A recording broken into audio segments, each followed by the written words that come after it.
Hello everyone, welcome to Sai Manoj channel. Gongura chicken curry అనగానే చాలా పెద్ద ప్రాసెస్ అనుకుంటారు. అలా కాకుండా సింపుల్గా ఎలా చేయాలి అనేది చూసేద్దాము. స్టవ్ ఆన్ చేసి ప్యాన్ పెట్టేసుకొని ఆయిల్ పోసేసుకోవాలి. చెక్క, లవంగ, ఇలాచీ వేసేసుకోవాలండి. Onions, green chilli, salt, turmeric powder వేసేసుకొని కలిపేసుకోవాలి. చికెన్ అండి, 1/2 kg చికెన్ తీసుకున్నాను నేను. ఆ చికెన్ని first salt and turmeric powder వేసి వాష్ చేసిన తర్వాత ఈ విధంగా అయితే వేసేసుకొని మనం కలిపేసుకోవాలండి. 1 టేబుల్ స్పూన్ అల్లం వెల్లుల్లి పేస్ట్ వేసేసుకోవాలండి. ఫ్రెష్ది అయితే బాగుంటుంది, టేస్టీగా ఉంటుంది.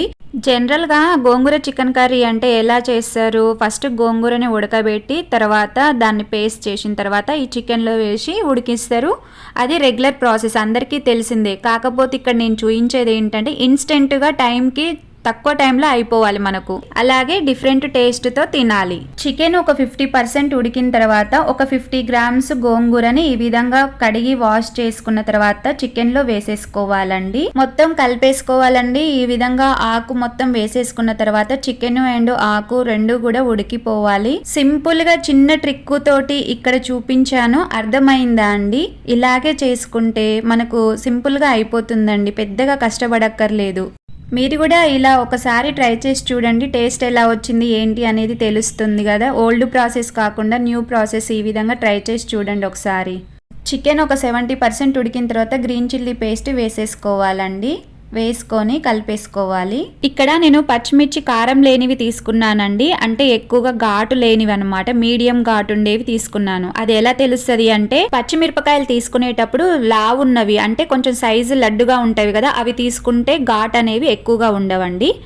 గోంగూర 20 రూపీస్ పెడితే 6 వస్తాయండి కట్టలు. అందులో ఒక 3 వేసేసుకోవాలి, లేదంటే 50 గ్రామ్స్ ఆకు అయినా వేసేసుకోవాలి, సరిపోతుంది. ఇప్పుడు గ్రేవీ ఎంత కావాలి అనే దాన్ని బట్టి మనం వాటర్ పోసేసుకోవాలండి కర్రీలో. అలాగే సాల్ట్ కూడా ఇక్కడే చూసుకోవాలండి. నేనైతే స్టార్టింగ్లో వేసింది సరిపోయింది నాకు. మీరు కూడా ఒకసారి వేసుకునేటప్పుడు చూసుకోండి, ఇక్కడే టేస్ట్ చూడండి. చూసిన తర్వాత దాన్ని బట్టి మీరు సాల్ట్ ఇక్కడే అడ్జస్ట్ చేసేసుకుంటే సరిపోతుంది. అలాగే ఒకసారి కలిపేసి ఇంకా మూత పెట్టేసేసుకొని ఉడికించుకోవాలండి. ఒక 5 మినిట్స్ తర్వాత మళ్ళీ ఒకసారి తీసి మళ్ళీ కలిపేసుకోవాలి. నేను ఇక్కడ ఒక విషయం చెప్పాలనుకుంటున్నానండి. 3 మీడియం సైజ్ ఆనియన్స్ తీసుకోండి అని చెప్పాను కదా, అంటే ఒక పెద్ద లెమన్ సైజ్ అంతవి తీసుకోవాలి. 3 మీడియం సైజ్ ఆనియన్స్ తీసుకొని నైస్గా కట్ చేసి పెట్టుకోవాలండి.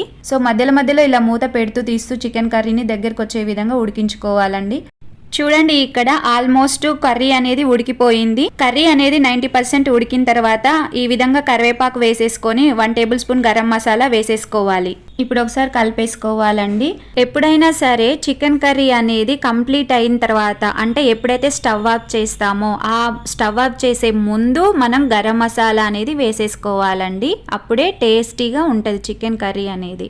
ఇక్కడ చూడండి, ఈ కన్సిస్టెన్సీ వచ్చే వరకు ఉడికించుకోవాలి మనం. ఇప్పుడు కొంచెం కొత్తిమీర, కొంచెం పుదీనా వేసేసుకొని ఒకసారి ఈ విధంగా అయితే కలిపేసుకోవాలి. ఆల్మోస్ట్ చికెన్ మొత్తం ఉడికిపోయిన తర్వాతనే ఈ పుదీనా కొత్తిమీర అనేది వేస్తామండి.